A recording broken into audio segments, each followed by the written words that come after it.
last of the troops have left Gaza, even though some say that the job there was not completed. There's no question that Israel was able to hurt Hamas and the terror organization, but did they actually do enough before caving into the pressure from the UN for a ceasefire? Our president has now spoken out and said that Israel should open the Gaza border. Wow. Brigitte Gabriel is the author of the book They Must Be Stopped and president of actforamerica.org. She's been following this story for us and joins us now with her report on the savage nation. Thanks, Michael. Israel finished its offensive in Gaza, and the world is trying to deal with the aftermath.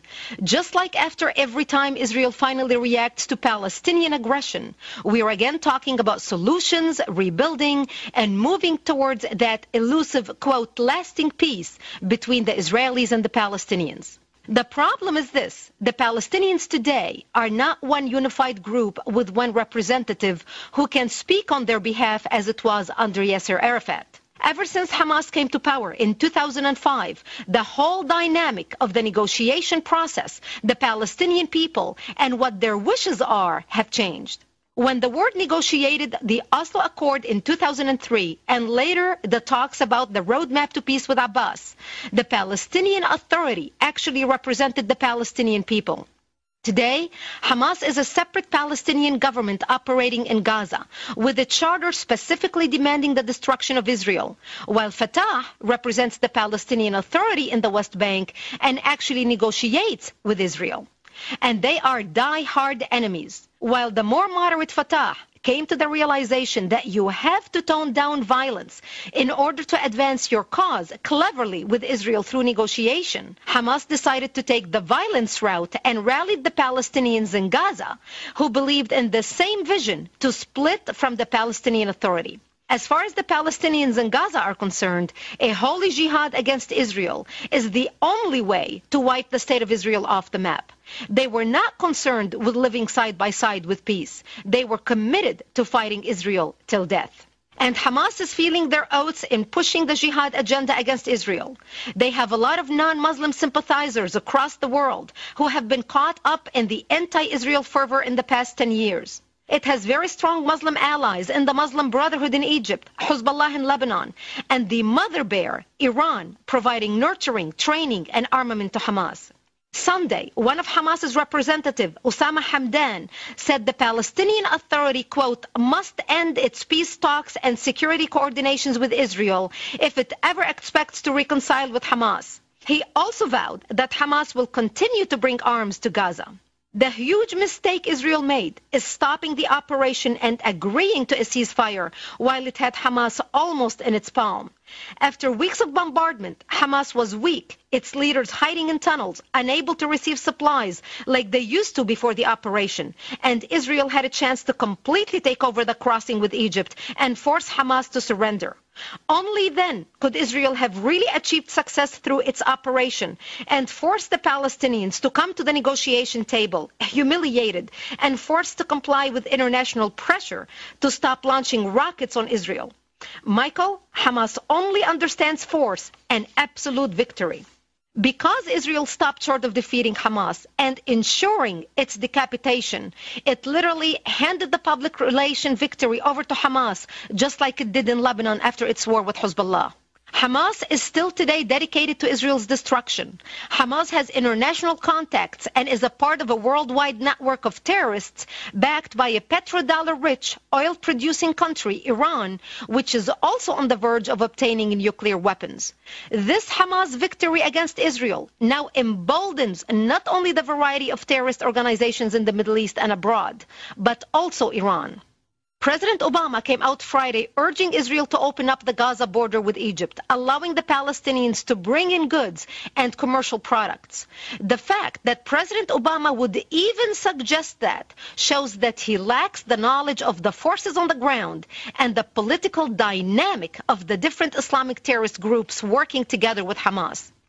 Even though Egypt is headed by President Mubarak, who came out forcefully, along with Saudi Arabia and Jordan, against Hamas, Egypt has no power over the Egyptian Muslim Brotherhood organization, who is working actively with Hamas in a common bond of holy jihad against the Jews. Even if Israel agreed to open the border, trusting that Egypt would work to ensure that arms would not be smuggled to Hamas from Egypt, the government policies do not represent the wishes of the people on the ground, who are members of the Muslim Brotherhood, who dig tunnels out of their homes in Egypt and send weapons to Hamas. The problem, Michael, with opening the border with Egypt for the commercial goods to rebuild Gaza, such as cement, metal, and glass, to be transported is very risky. Hamas terrorists built rockets from pipes important for a sanitation plant. Hamas still controls Gaza, and Hamas would even acquire these materials either through capturing the trucks or by intimidating the builders and resell the materials in order to build its financial war chest to buy weapons. Israeli intelligence sources also recently found in Iranian-leased ships anchored 10 miles to sea in Egyptian waters with weapons packed in waterproof containers designed to travel underwater.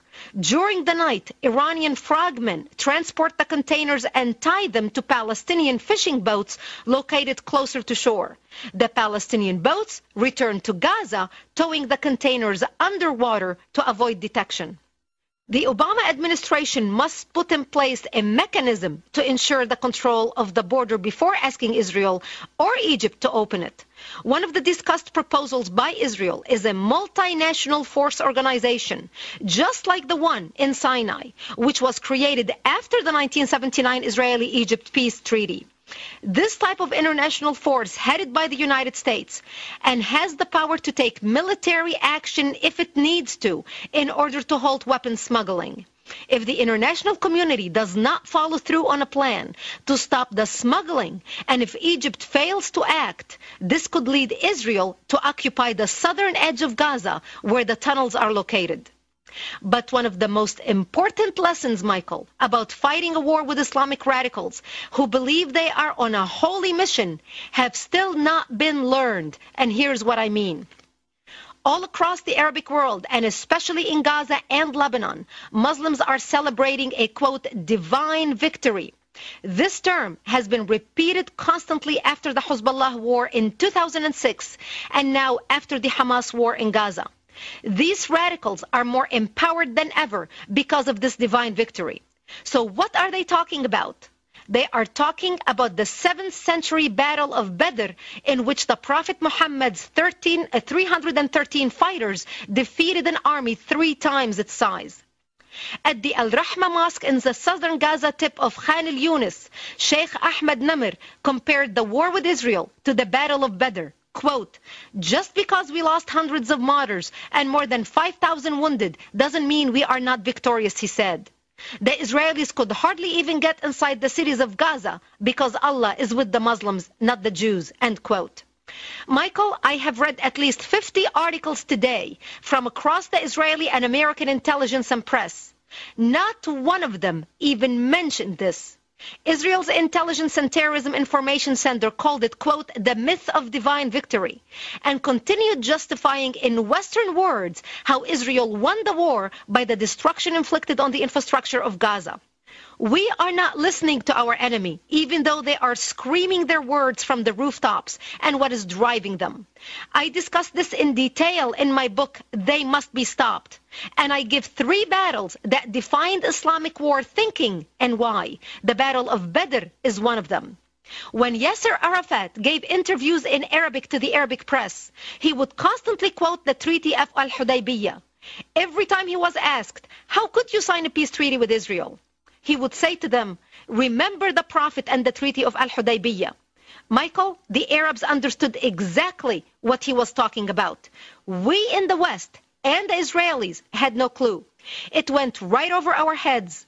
The Arabs knew the significance. He was describing how the Prophet signed a peace treaty with his enemy, the Meccans, and used the time to rebuild his army until he was strong enough to attack and defeat them. 2 years later, Muhammad broke the treaty and attacked them and took over Mecca when they were least expecting it. Michael, here is the point we in the West miss. Deception in war is one of the main commandments and tactics of Islam. No matter what Hamas agrees to, it is only to placate gullible Western politicians who do not understand nor listen to what the Islamists are really saying to their street. They have a plan to eradicate the Jews from the Middle East. Talking is useless unless Obama can change their goals. His talking is just going to make him a pawn in their hands till they can destroy Israel.